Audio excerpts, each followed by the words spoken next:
Hello friends, welcome to back my YouTube channel. खुलुमबाय लोगोफोर, नोंथांमोन गासैखौबो आंनि मोनसे गोदान भिडिअ'आव गासैखौबो बरायहरनाय थाबावबाय। दिनै नोंथांमोननि सिगाङाव मोनसे ब्लग भिडिअ' लानानै फैबावबाय।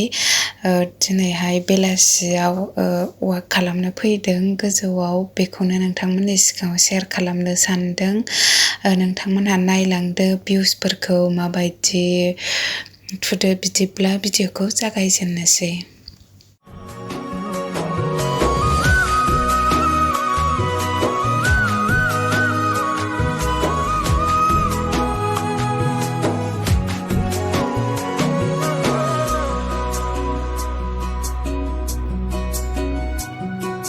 তোকে দেখি যেন মরম লাগে যায়, বহু কথা যেন কবলে মন যায়, হাসতিয়া কইল পাবলে মন যায়, তো খাবতে ধরি যে তুমি লুকুয়াই জুকাই তুলে সাই হমনিয়া যায় জানো।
बेनोमोन लोगोफोर आंनि दिनैनि ब्लग भिडिअ'आ। थेंक इउ लोगोफोर, आंनि भिडिअ'खौ जोबजासिम नायनायनि थाखाय। गोजोन्थों, खुलुमबाय।